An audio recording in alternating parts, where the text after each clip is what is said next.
Ada seorang ibu yang membawa jasad anaknya rumah sakit. Anaknya sudah terbunuh, meninggal, terkena pecahan roket. Lalu selesai menangis dia pulang, tapi sebelum dia pulang dia berusaha untuk melepas baju si anak itu. Kata orang-orang sekitar ibu itu, ibu jangan bu, kita mengurus jenazah syahid apa adanya. Jadi kalau mereka meninggal dengan baju itu, setelah kita kubur mereka, tak perlu kafan sebetulnya. Namun apa kata ibu, anak saya ini punya seorang adik, dia dan adiknya itu nggak punya baju, maka baju ini barengan sama adik dia. Kalau saya tidak bawa baju ini, maka adik dia nggak pakai baju, nggak punya baju musim dingin. La haula wala quwwata illa billah. Sejauh ini kondisi warga Gaza hari ini.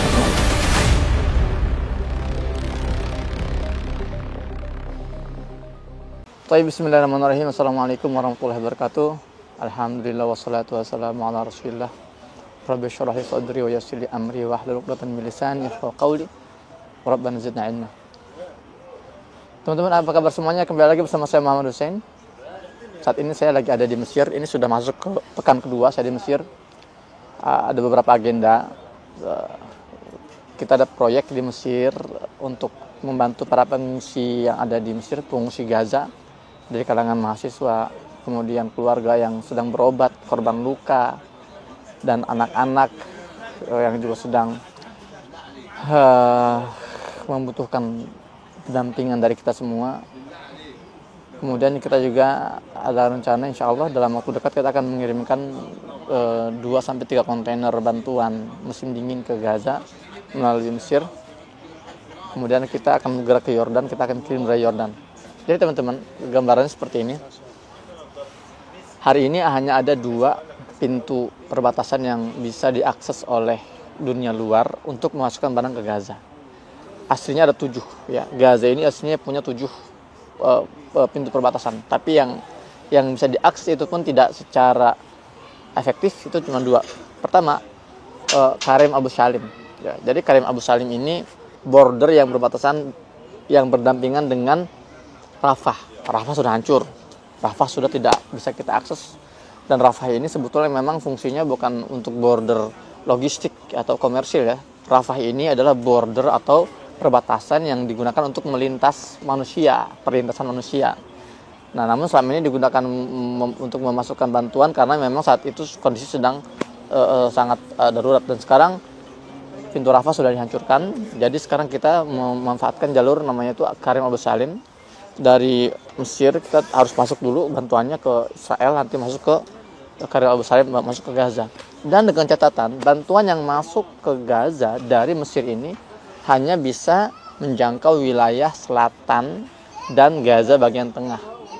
Selatan misalnya Rafah, Khan Yunis, tengah misalnya Nusairat, kemudian Maghazi, Zuwaidah, itu hitungannya Gaza bagian selatan. Sementara untuk memasukkan bantuan ke wilayah utara, wilayah Jabaliyah, Beit Lahia, Beit Hanun, dan kota Gazanya, itu hanya bisa melalui Yordan. Dari perbatasan Yordan, dari Yordan kita mengirim melalui perbatasan Erez namanya. Erez itu adanya di wilayah Beit Hanun, dari situ baru bisa masuk ke wilayah utara. Nah, jadi kita nggak bisa dari sini kita kirim ke utara, dan kita nggak bisa dari Yordan kirim ke selatan. Jadi kita harus melewati dua-duanya ini.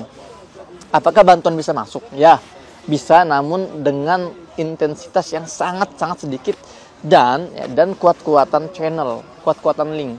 Jadi ada banyak bantuan-bantuan yang tidak bisa masuk di wilayah Gaza, di wilayah Mesir ini, ya karena linknya itu kurang kuat, atau mereka nggak punya orang di sana juga untuk memfollow up. Jadi banyak bantuan-bantuan yang diparkir di wilayah Rafah, lalu rusak karena sudah numpuk berbulan-bulan lamanya. Nah, alhamdulillah kita selama ini lembaga INH, lembaga kemanusiaan yang saya dirikan sejak 2018, kita rutin memasukkan melalui Mesir dengan link yang kita miliki ya, karena memang selama 12 tahun saya di Gaza, saya membangun fondasi relasi baik dari teman-teman di Gaza maupun di wilayah Mesirnya. Jadi alhamdulillah kita bisa memasukkan, meskipun ya intensitasnya nggak banyak dan waktunya pun relatif lebih lama untuk bisa masuk ke wilayah Gaza. Gaza ini membutuhkan sedikitnya, ini sudah sering saya sampaikan ya. Gaza dengan kondisi hari ini itu membutuhkan lebih dari 2.000 kontainer per hari masuk ke Gaza. Tapi yang bisa masuk cuman 15, kadang 20. Ya, itu sangat sedikit sekali, jauh dari standar minimum. Nah, kemudian nanti saya akan bergerak ke Yordan insyaallah taala mungkin pekan depan untuk mengurus bantuan yang masuk melalui Erez yang agar sampai ke wilayah utara. Nah, maka saya minta doa teman-teman semua, semoga Allah Ta'ala memudahkan urusan kita semua. Dan bagi teman-teman yang juga mau berkontribusi, mau ikut nitip hartanya untuk kita kirimkan ke Gaza, ya bisa kalian cek di deskripsi atau di kolom komentar nomor rekening. Itu nomor rekening dicatat di buku tulis kalian, kemudian disimpan, kalau perlu dipajang di figura, agar kalau kalian rindu ingin berbagi dengan warga Palestina, kalian bisa terus kirim ke melalui nomor rekening itu, dan itu kita mendonasi sampai Palestina merdeka insyaallah taala. Sekarang saya akan bicara tentang kondisi Gaza hari ini. Teman-teman, Gaza hari ini sedang berada di musim dingin, musim dingin yang sangat ekstrim sekali. Bahkan setiap tahun itu ada yang namanya Arba'iniyah. Arba'iniyah ini 40 hari di mana musim dingin sedang dalam masa puncak. Dimulai dari tanggal 25 Desember sampai tanggal 5 Februari. Itu dingin-dinginnya. Makanya sejak Arba'iniyah ini sudah 8 anak Gaza syahid meninggal dalam kondisi mati kedinginan. 8 anak, bayangkan. Dan 1 orang perawat pria juga syahid meninggal karena kedinginan. Jadi memang kondisinya nggak mudah.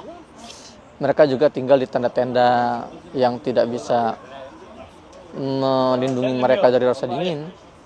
Belum lagi saya belum bicara masalah hujan deras yang banyak membuat tenda-tenda mereka itu kebanjiran, ya air masuk ke tenda dan membasahi kasur-kasur dan bantal-bantal mereka.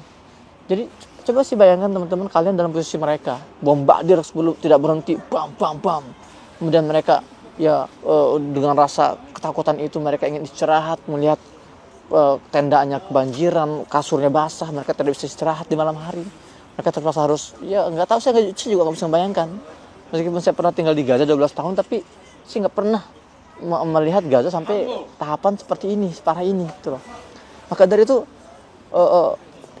bantuan-bantuan kita sangat dibutuhkan oleh mereka. Maka dari itu kita harus terus mengawal mereka. Dan saya sampai hari ini saya terus mendapatkan kabar-kabar atau munasyadat. Munasyadat itu artinya teriakan-teriakan dari Gaza tentang bantuan-bantuan yang tidak mereka dapatkan dan sebagainya. Belum lagi bombardir yang belum juga selesai. Ini sudah masuk ke hari ke-460. 460, mohon maaf ya. 460 hari bombardir sejak 7 Oktober sampai sekarang terus terjadi. Artinya sudah 15 bulan lebih. Sementara jumlah korban jiwa terus bertambah. Ini sudah mencapai angka 45.900 ya. Jadi kalau di rata-rata itu 100 nyawa per hari itu dibantai syahid di Gaza. Kemarin ada satu peristiwa yang pedih sekali, ini nggak sempat didokumentasikan baik video atau foto, namun ini saya dapat kabar langsung dari teman saya di Gaza. Ada seorang ibu yang membawa jasad anaknya ya ke rumah sakit. Anaknya sudah terbunuh, meninggal terkena pecahan roket. Lalu sebelum dia pulang, setelah dia selesai menangis dia pulang. Tapi sebelum dia pulang dia berusaha untuk melepas baju si anak itu, baju dan celananya. Kata tim medis yang ada di sekitar dia, kata orang-orang sekitar ibu itu, ibu, jangan. Kita mengurus jenazah syahid apa adanya. Jadi kalau mereka meninggal dengan baju itulah kita kubur mereka. Tak perlu kafan sebetulnya. Namun apa kata ibu? Anak saya ini punya seorang adik. Dia dan adiknya itu nggak punya baju. Maka baju ini barengan sama adik dia. Kalau saya tidak bawa baju ini, maka adik dia nggak pakai baju, nggak punya baju musim dingin. La haula wala quwwata illa billah. Sejauh ini kondisi warga Gaza hari ini, teman-teman. Ya, tapi kita tidak hadir di channel ini atau di konten ini untuk menangisi mereka atau untuk sedih atau untuk sekedar sedih dan sebagainya. Tapi kita ingin mengingatkan kepada teman-teman semua bahwa Kalau media-media itu tidak mengekspos tentang Gaza, bukan berarti pembantaian ini sudah selesai. Genosida ini masih berlangsung. Dan saya sangat marah sekali dengan kasus yang viral hari ini, bagaimana industri Korea, drakor drama Korea, itu dengan kurang ajar menjadikan isu Palestina, isu genosida ini sebagai bahan hiburan buat mereka, bahan tambahan hiburan buat mereka. Dan tidak hanya itu, ya drakor ini saya nggak tahu apa judulnya, kalau nggak salah Waiting for the Call atau gitu ya. Dan lebih kurang ajarnya, drama Korea ini itu memutarbalikkan fakta. Dia meskipun menggunakan nama lain, tapi dia jelas-jelas mengatakan dalam salah satu cuplikannya bahwa kami mendapatkan telepon bahwa pasukan udara Palestina menyerang negara Israel. Mereka entah tolol atau gimana ya. Ini jelas sekali mereka sedang menyindir sebetulnya, tapi mereka menyembunyikannya dengan cara lucu gitu loh. Palestina ya Palestina. Ismail ya Israel. Dan mereka menyebutnya bahwa Palestina sedang menyerang Ismail, pangkalan udara mereka. Gila, ini luar biasa. Saya benar-benar emosi banget saya melihat kelakuan drama Korea ini. Ini memang Korea ini ya sudah menjadi kaki tangannya Dajjal yang sangat efektif sekali, yang telah merusak puluhan juta generasi muslim, merusak akhlaknya, merusak akidahnya, merusak keimanannya. Nggak puas mereka merusak generasi muda ini, mereka juga benar-benar merendahkan warga Palestina yang sedang dijajah dan digenosida oleh Zionis Israel. Maka teman-teman, kalau masih ada di antara kalian yang menikmati drama Korea sampai hari ini, segeralah hentikan hubungan kalian, putuskan hubungan kalian dengan mereka, boikot totalnya. Mata kita nggak layak untuk menonton produk-produk mereka yang telah menghina dan merendahkan darah-darah suci para syuhada umat Islam di Gaza, Palestina. Nah, teman-teman, saya nggak bisa panjang lebar ya bicara di sini karena saya lagi ada di indoor di satu tempat restoran restoran tradisional di Mesir. Saya jarang konten di Mesir karena memang di Mesir ini nggak seperti di negara-negara lain. Kita bisa bebas video sana sini di jalan, kita bisa ngevlog. Enggak, di Mesir enggak. Dan enggak ada kebebasan seperti di Indonesia misalnya. Apalagi sekarang ini di bulan Januari ini bulan-bulan yang sangat sensitif karena 25 Januari itu adalah tanggal peringatan revolusi Mesir, ketika puluhan juta warga Mesir mereka turun ke jalan-jalan untuk menumbangkan rezim Husni Mubarak ya tahun 2011 kalau tidak salah itu. Maka saya berusaha menyempatkan waktu untuk bikin konten di tempat-tempat tertutup seperti ini. Itu pun kita nggak bisa leluasa karena banyak orang juga kan. Kita jadi pusat perhatian dan ini juga tetap berisiko sebetulnya. Tapi saya akan terus berusaha mengupdate semua aktivitas kami selama di Mesir. Kita sudah siapkan insya Allah beberapa proyek kemanusiaan. Kita akan adakan trauma healing buat anak-anak Gaza yang ada di Mesir.